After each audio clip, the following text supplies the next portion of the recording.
Bienvenidos a una emisión más de Hablemos Escritoras. Soy Adriana Pacheco y hoy tenemos a Miriam Moramay Micalco.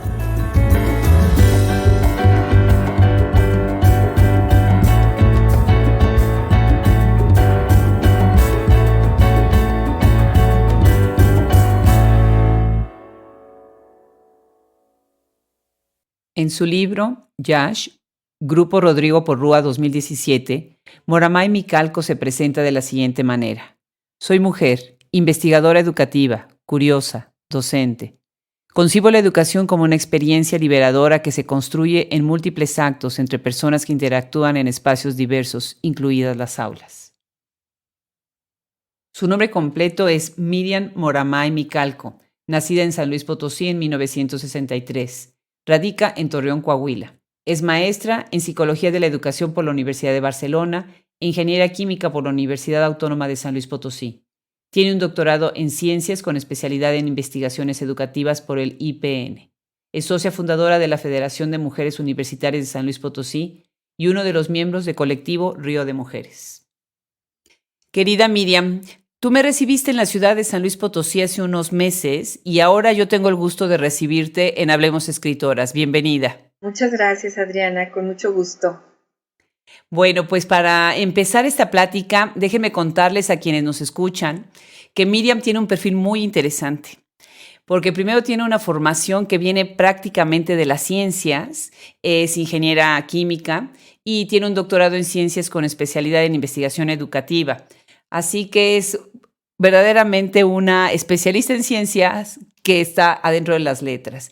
¿Cómo se dio, Miriam, tu transición a la literatura? ¿Cómo dialoga la ciencia en tu obra?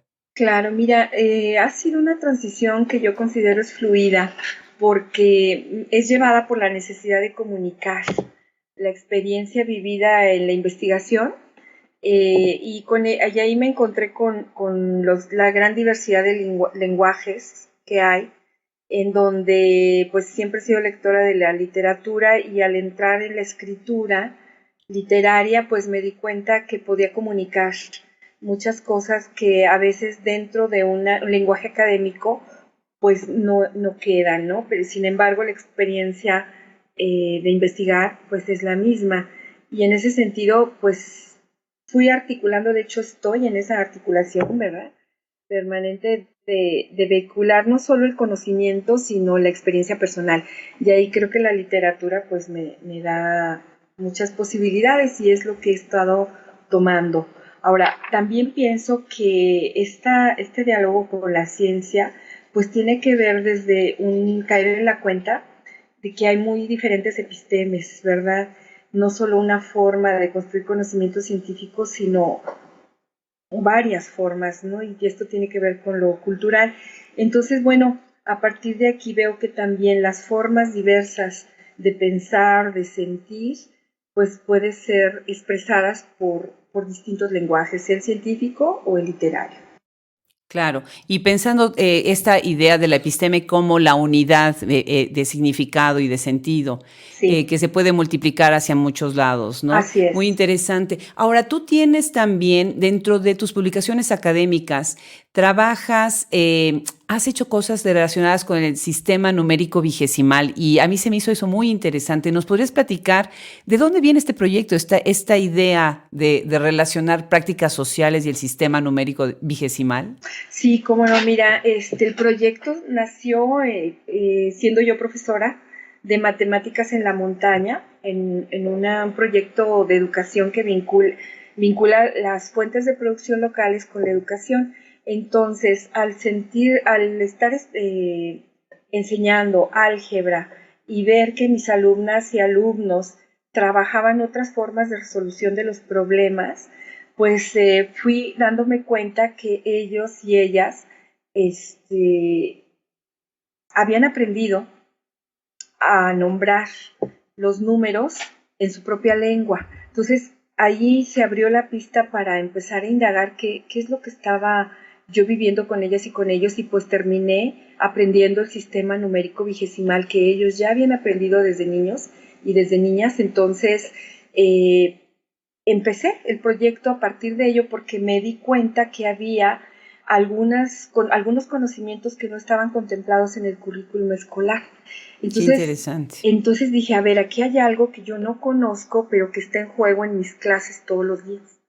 Y a Sí. partir de ahí, pues fue que salí de la escuela prácticamente para poder indagar en la comunidad qué pasaba con los números. Y de ahí fue que llegué a la noción de práctica social, porque justamente al ir a la comunidad y ver las prácticas sociales, que son las formas de vida que ellos tienen, ¿verdad? Como la siembra y la cosecha del maíz, el corte de café, los mercados, los bordados, pues claro, fui entrando en un mundo simbólico distinto al planteado por el currículum escolar, que tiene más bien digamos, un fundamento desde un paradigma occidental.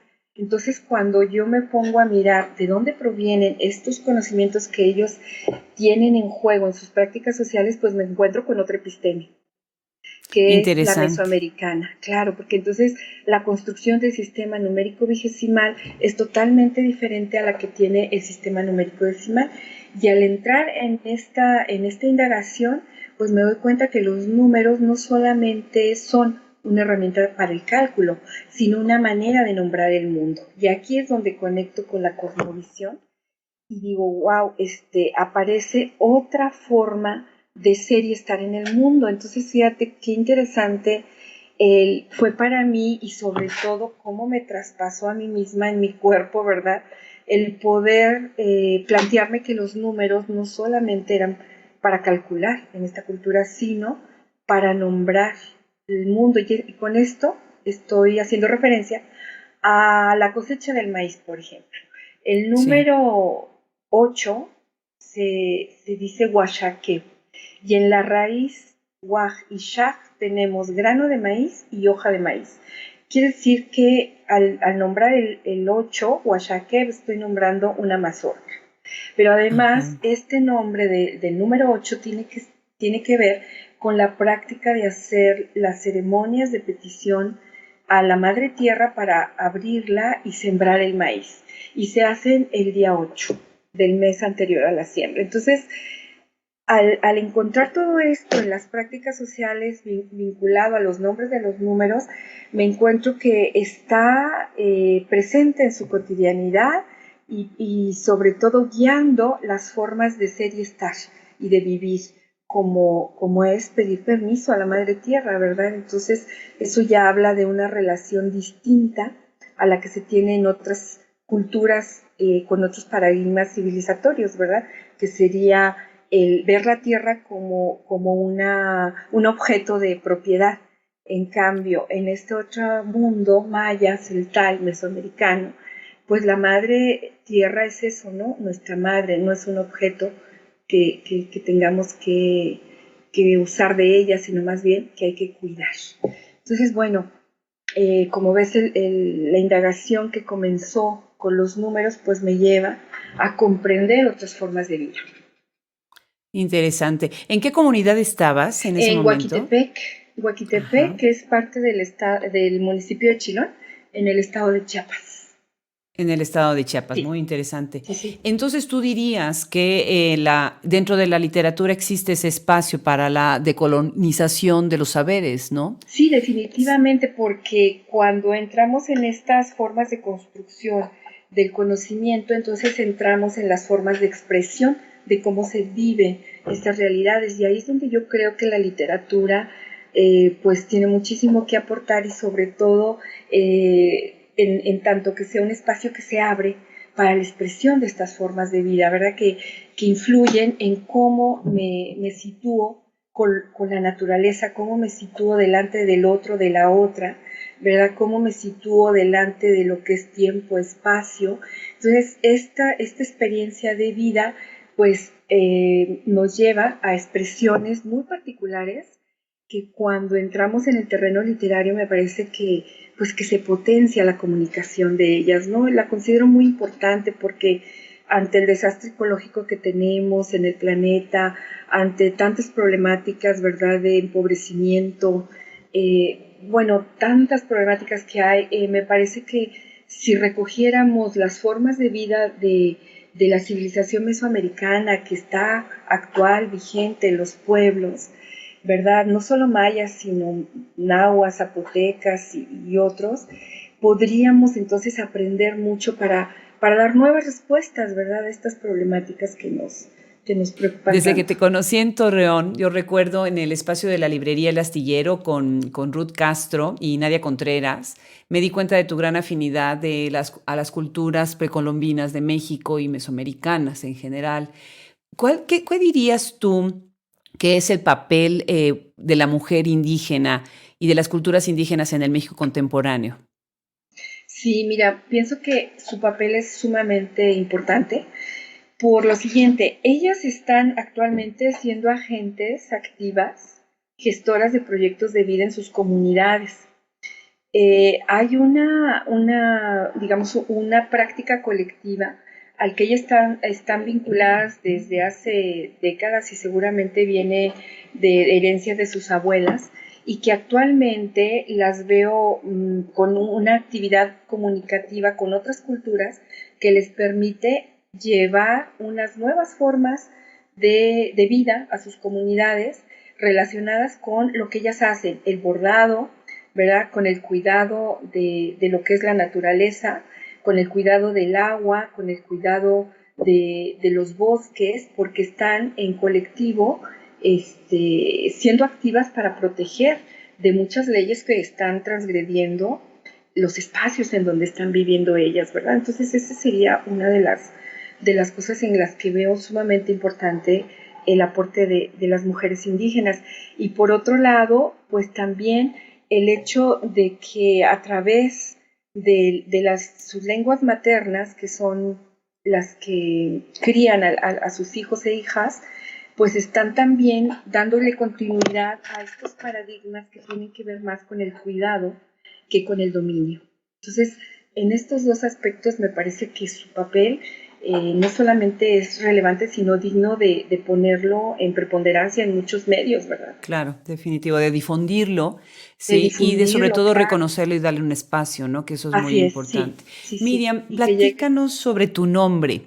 Tú Ajá. firmas de una manera, obviamente usando un seudónimo. ¿Qué Sí. significa Moramay? Mira, es mi nombre de pila. Tengo dos nombres, Miriam Moramay, y dos apellidos, Micalco Méndez, ¿verdad? Entonces, el nombre Moramay es un nombre que tiene raíz hindú, que mis padres pues lo escogieron de una novela en la cual ellos se sintieron muy identificados, ¿verdad? Y que a mí me ha encantado, sobre todo en esta última parte de mi vida, porque vehicula sobre todo una visión de esperanza. Mora significa en el idioma singalés, que Ujú. es del sur de la India, esperanza. Y Mai significa más que esperanza. Es decir, que significa esperar contra toda esperanza. De hecho, así se llamaba la novela de Hugo Wass, que mi padre y mi madre tomaron para tomar de ahí mi nombre, ¿verdad? Entonces, pues sobre todo ahora yo le doy un significado en el cual reconozco, ¿verdad? El mundo asiático del cual proviene con esa connotación de esperar, aunque todo esté oscuro, hay que volver a esperar. Y mi primer nombre, pues Miriam significa María, entonces Es otro es tipo de significado, esperanza, es ¿no? otro tipo de esperanza también.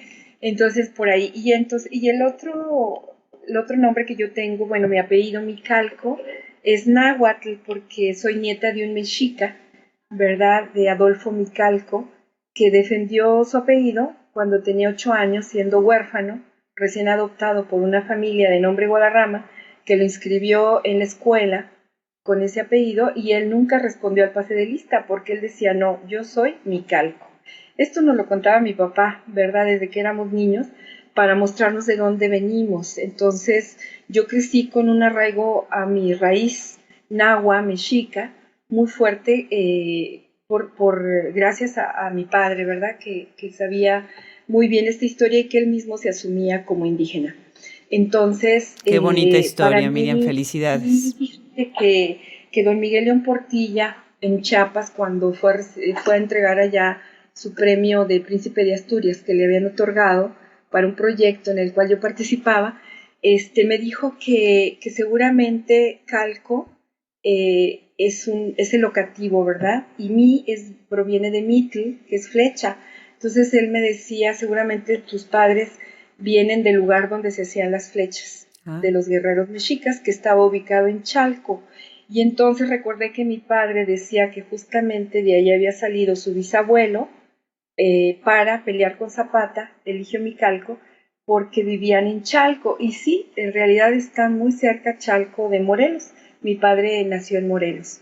Entonces, bueno, esta raíz yo creo que es la que me ha llevado también a estar en contacto con los hermanos y hermanas mayas, ¿verdad? Claro. Y el estar con ellas, pues me ha hecho tener como una conciencia más viva de dónde vengo yo. Claro. Entonces ahora me gustaría platicar sobre tu faceta como escritora, como poeta, que también es algo muy, muy enriquecedor leerte. Y bueno, primero preguntarte, ¿no? ¿Cómo empiezas a escribir poesía? ¿En qué momento empiezas a escribir poesía? Mira, yo comencé hace bastante tiempo, digamos, el primer poema que tengo escrito y que lo tengo aquí en un diario es del 87. Entonces, pero iba yo sumando esa escritura siempre como algo olvidado, ¿verdad? En realidad yo empecé a ver y a revisar mi escritura desde la poesía hace poco tiempo, ¿verdad? Cuando empecé a hacer un diplomado aquí en Torreón de creación literaria. Y entonces me di cuenta que pues lo que tenía yo escrito antes también tenía que ver con la poesía. Y es ahí cuando empiezo a vincular las diferencias de lenguajes con las que puedo yo expresar pues mi experiencia de vida, ¿verdad?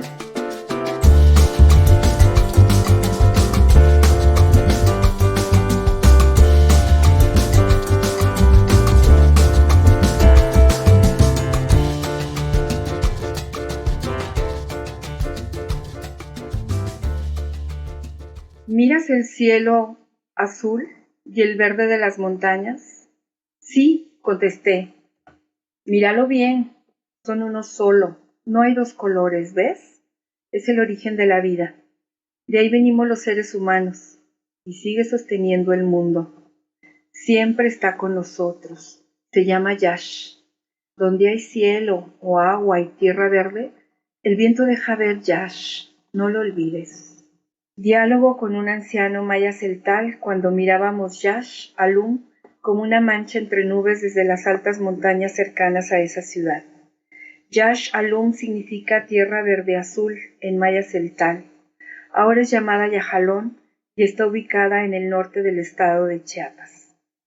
No me imaginaba entonces que 10 años después me encontraría con Yash en el lago de Atitlán. Este es el fragmento con el que inicias a manera de preámbulo tu libro Yash, YAX, publicado en 2017. Platícanos sobre este libro tan interesante. ¿De dónde proviene? ¿Cómo lo concibes? Claro, mira, este libro empezó a nacer después de una experiencia que tuve en Guatemala a raíz de un encuentro latinoamericano de etnomatemática con los mayas del lago de Atitlán. Entonces, pues a partir de ahí empecé a escribir la experiencia a partir de la literatura con poesía, sobre todo porque ahí caí en cuenta de muchos conocimientos que me habían enseñado los mayas celtales en Chiapas y que comprendí en el lago de Atitlán.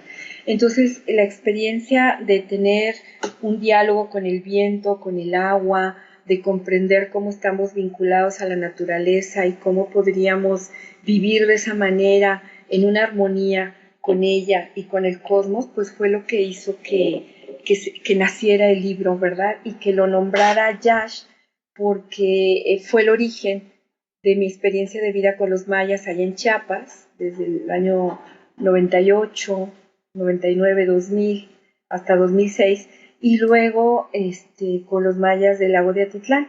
Entonces, pues empieza a tomar forma en la vida cotidiana también, porque en el libro no solamente expreso la experiencia vivida ahí, sino cómo me fue acompañando todo ese año del 2016 en la vida cotidiana.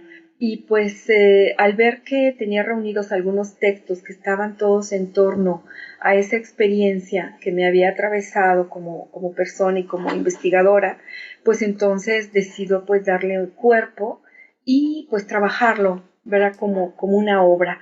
Y bueno, pues desde ahí fue que se forjó esta obra de Yash, casi como que con un poco de timidez, mucha timidez, pero también mucho corazón, yo pienso. Claro. Y es una obra preciosa, es un libro muy bonito, muy bien editado. Desgraciadamente, por la situación del país y por las situaciones que vivimos nosotros las mujeres, has tenido también que moverte de estas experiencias metafísicas, cósmicas, tan en armonía, ¿no? A otros Ujú. temas, ¿no? Como temas complicados para estos momentos en México, ¿no? Y yo Sí, recuerdo que tú, cuando me invitaste a San Luis Potosí, me platicaste sobre Río de Mujeres. Vamos a sí. escuchar ahorita un fragmento de Río de Mujeres que está contenido precisamente en tu libro Yash.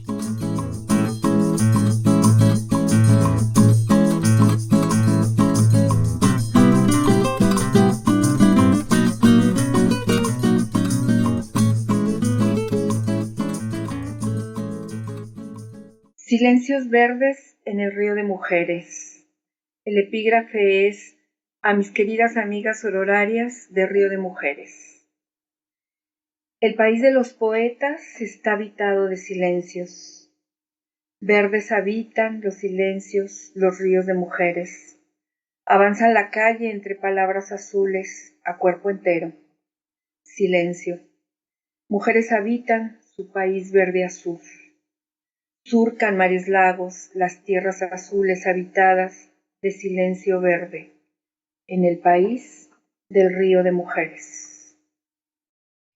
Este poema está dedicado entonces, como decía, a Río de Mujeres, que es, como alguna vez me contaste, un grupo que surge como respuesta a la extrema violencia que estamos sufriendo en México. Platícanos sobre este colectivo. ¿Quiénes lo integran? ¿Qué es lo que buscan?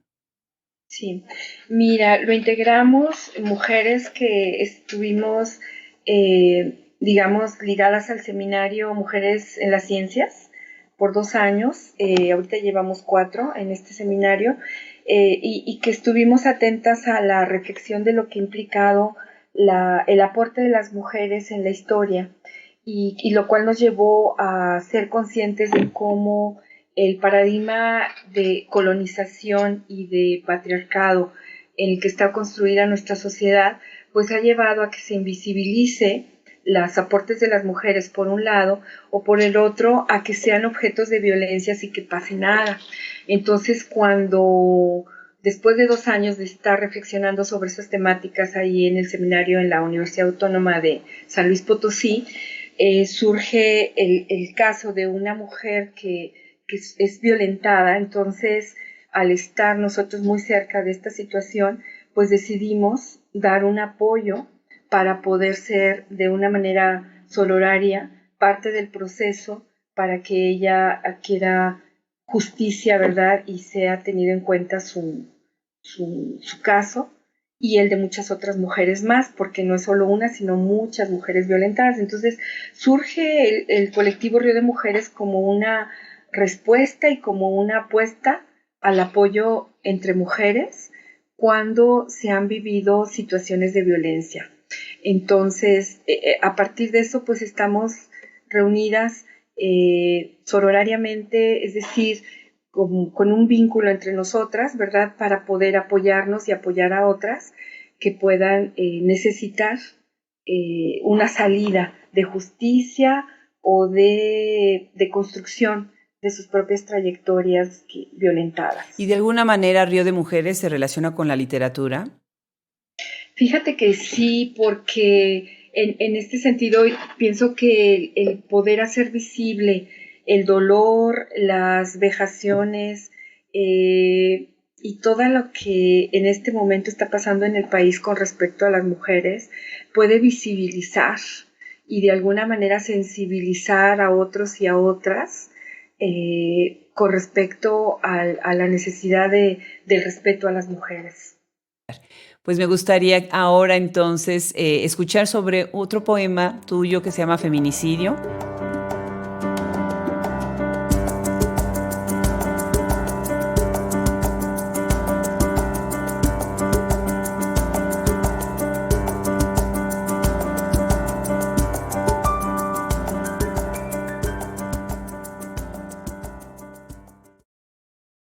Feminicidio. Aquella que antes vivía ha muerto ya, no de muerte natural, sí de aire fresco que ya no entró en su cuerpo. Sí, murió de silencio apagado a golpes o con fuego. Murió sin piedad delante de voces susurrando. No pasa nada, las mujeres se van. Murió, mas no murió, fue asesinada. Su sangre ahora no es más que una cifra sin nombre, que espera que otra vida de mujer sea superada, para seguir contando las muertas prescindibles que no alteren las estadísticas anheladas, para contar más los números sin las vidas. Miriam, ¿cuál es tu postura o tu propuesta para las mujeres escritoras ante la violencia de género? Mira, definitivamente creo que pues está la situación actual como llamando, ¿verdad?, a actuar cuando una está empatizando con otra persona, hombre, mujer, pero sobre todo con las mujeres, el empatizar se hace desde el corazón, que me parece que es la empatía real, lo que brota es la acción. Entonces, cuando del corazón pasamos a la acción, desde las que somos, yo creo que ahí es donde se abre el espacio para que cada mujer escritora pues pueda decidir cómo desde las letras llegar a una acción sororaria con las mujeres que están viviendo una violencia extrema, ¿verdad? Entonces, me parece que la propuesta desde la literatura puede ser el tomar, ¿verdad?, las posibilidades que da la palabra para ser visible y promover una sociedad distinta, diferente a la que estamos viviendo, que cada vez se anuncia con más violencia, y me parece que cuando la palabra vehicula una acción desde el corazón, pues puede llegar a tocar otros corazones también. Entonces, yo lo que veo en la literatura también como un gran espacio para hacer esto es que la creación, que es la base de la palabra literaria, pues es inagotable, ¿verdad? Son infinitas las formas, son innumerables, ¿verdad?, las posibilidades, y que cada una de las escritoras que estamos pues diario y todos los días en contacto con estas fuentes, pues podemos dejar fluir teniendo presente a otras mujeres que están pasando por situaciones muy duras. En este caso, la poesía, ¿no? Como dice Gabriel Said, ¿no? La poesía hace más habitable el mundo, nos ayuda, nos Sí. reconforta.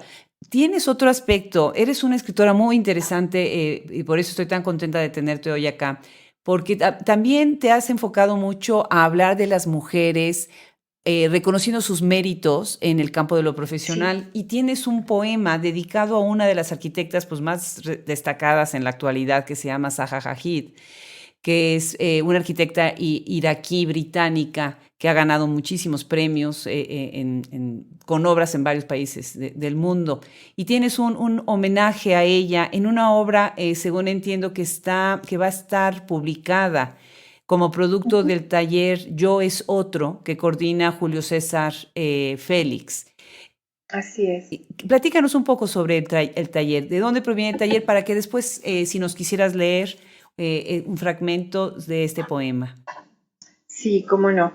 Mira, el taller Yo es Otro se da en el Teatro Nazas, de aquí de la ciudad de Torreón, y dirigido por Julio César Félix. Yo estoy ahí desde hace 3 años participando en él, y lo que se intenta es revisar diversas formas de hacer literatura, tanto poéticas como narrativas. El énfasis más que tiene el taller está centrado en lo poético.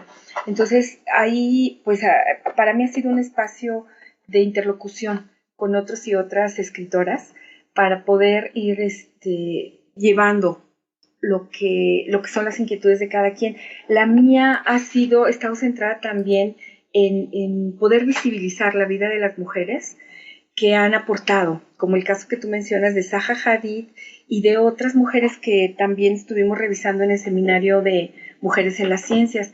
Entonces, al estar dentro del taller y estar yo, por otro lado, coordinando el seminario de Mujeres en las Ciencias, pues tomé este cauce, ¿verdad?, para poder expresar a través de la poesía lo que en el seminario compartíamos, reflexionábamos sobre diversas mujeres.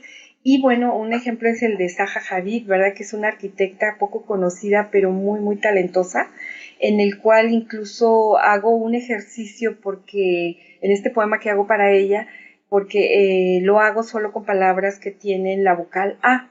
Entonces, esta es una de las partes que nos invita el taller, ¿verdad?, como estar ejercitando nuevas formas de hacer poesía.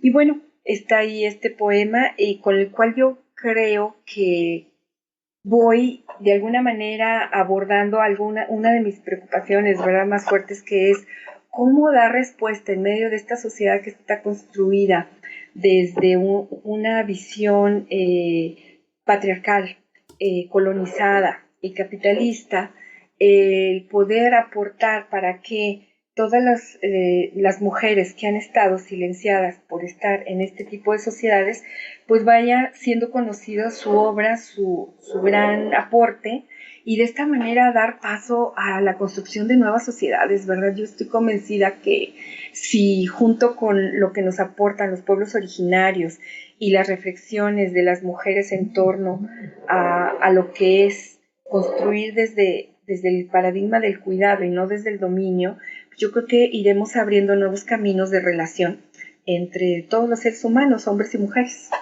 Efectivamente, cuando leí tu poema que se titula Zaha, pensé en Georges Perec, que decide él escribir una novela sin la letra E. Entonces es este ejercicio experimental. Bueno, pues adelante, si nos pudieras leer entonces Zaha. Sí, cómo no, con mucho gusto. Zaha. Zaha, brava, aclara el alba, la marcha cantada, amarrada al alma. Zaha cantaba al alba, la lavanda la lavaba, santas casas apartadas. Arracadas arrancadas al alba, Zaha danzaba alada. Ah, alcamastraba Zaha. Precioso, precioso. De verdad que hay que escuchar más de ese taller que están haciendo experimental, Sí. porque me parece fascinante. Sí. Bueno, pues para cerrar la entrevista, me gustaría saber qué nos dejas, qué dejas con nosotros, cuáles son tus planes, hacia dónde vas, qué quieres dejar para cerrar esa conversación. Sí, pues bueno, primero que nada agradecerte este espacio, agradecer a todos los y todas las que nos están escuchando, pues solo compartirles que sigo trabajando en la escritura, sigo trabajando en la investigación etnomatemática y pues mis planes sería darle continuidad a este paradigma mesoamericano en el que estamos sumergidas muchos colegas dentro del mundo tanto etnomatemático como literario. Y pues sería ese el proyecto que tengo entre manos ahorita, ¿verdad? Darle continuidad a la expresión de las formas de vidas mesoamericanas que tocan nuestras raíces, que llevamos de alguna manera todas y todos en nuestros cuerpos. Pues te felicito, Miriam, es una propuesta muy interesante. Ojalá haya una buena distribución de tus obras y de las obras del grupo con quienes trabajas. Y de verdad, felicidades por lo que has hecho. Muchísimas Te agradecemos mucho de nuevo. Gracias a ti, Adriana, un fuerte abrazo y que todos tus proyectos sigan adelante.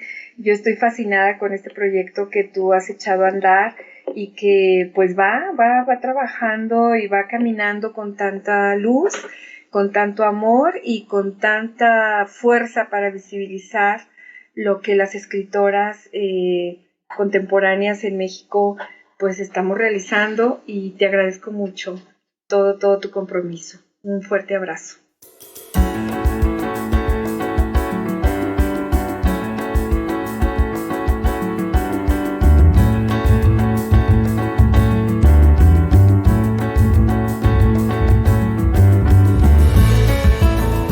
Hablemos Escritoras es gracias a la producción de Fernando Macías Jiménez y Camila Torres Castro.